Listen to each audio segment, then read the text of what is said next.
begins with Matt Crafton and Chase Briscoe. The Dirt Derby underway at Eldora.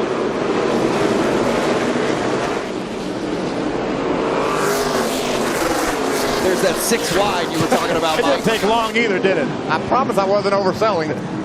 We're probably going to see more than that. As you can tell, some guys like that very bottom lane, as you saw Kyle Strickler down there. And then our leader, Chase Briscoe, right out next to the wall. Another guy that's not a lot of dirt experience. And Chase Briscoe wins stage 1 here at Eldora. You've been watching it during the commercial break. Harrison Burton in the 18 went around over in turn 2, just off the exit of turn 2, was running 8th at the time. That looked kind of strange, didn't it? Just stepped out really late. Usually at that point you're down the straightaway all right, but fortunately for Harrison, as he got it cranked up for now and then, around. Big collection. Boy, Harrison Burton, I think, got slowed down and slid right through that. He was on the high side. You can see there's host of our vision. They get collected in a hurry on the dirt.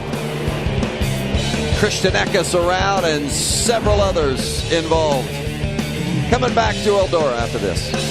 Trying to challenge, but to no avail as Briscoe wins stage 2. Great points day for Friesen and Crafton, second, third here in the second stage. Gilliland shooting to the bottom.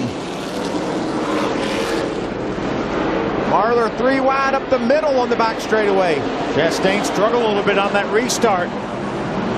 Marlar's going to get by him. Now Chastain's going to fight back, trying to get back underneath him. That's Marlar in the black truck, middle of your screen. It's a great job by Gilliland on that restart.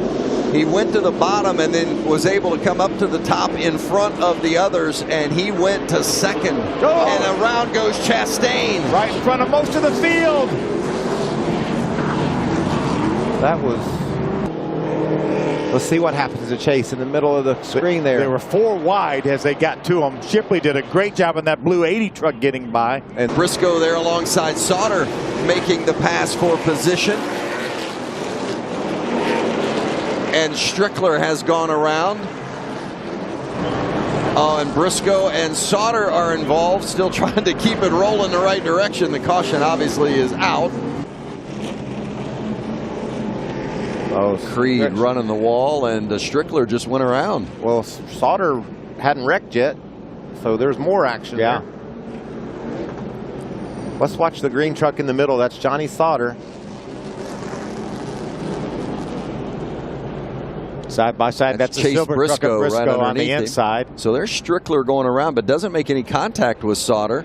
But we're just going to keep it, well, we lose the sight of Sauter as he goes out of the picture there. But he looks like he was getting sideways as he left turn 2.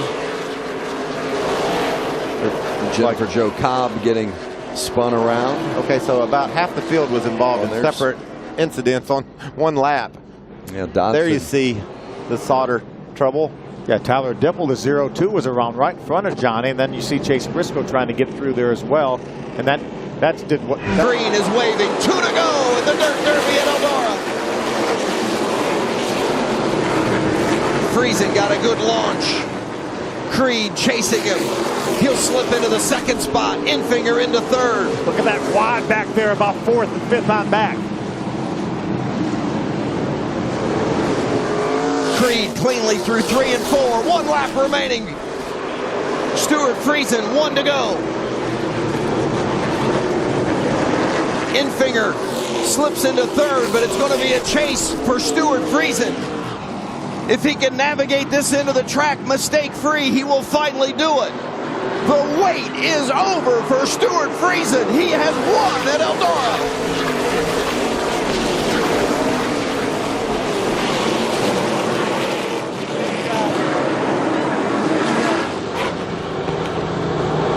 That has to feel like the most relief that young man has ever felt in his whole life.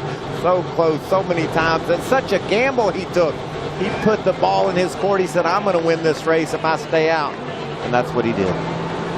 You can see the relief in the body language. Tyler Dipple and Ben Rhodes expressing their displeasure with one another. Well, here he is. We said 6 times he's been runner-up in this series. Finally, he gets career victory #1, and he does it on the dirt at Eldora.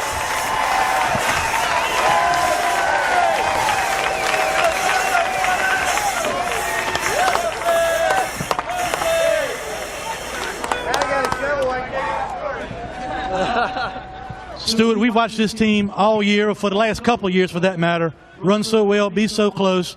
But to get this first one at this racetrack with everything that was on the line, does that make up for all the ups and downs and hardships that this team has had the last couple of years?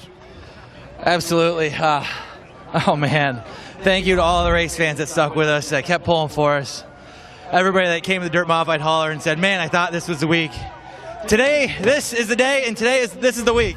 All right, Pete. We won. Son Parker. Yeah, just thanks to everybody. Thanks to all these great race fans. This was meant to be. We needed to get it done on the dirt. We missed the last 2 years. What a special event. And oh, my goodness. I don't know what to say. Just thanks to everybody.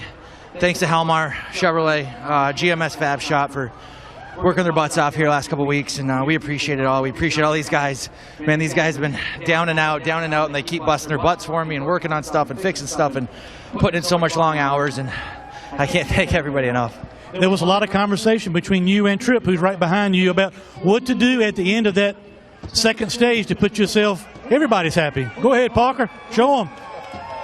You ultimately made the call to stay on the racetrack, put it in your hands. Were you concerned about tires or fuel, or was being able to control the restarts the deciding factor for you? Yeah, just getting clean restarts. I knew that was going to be tough.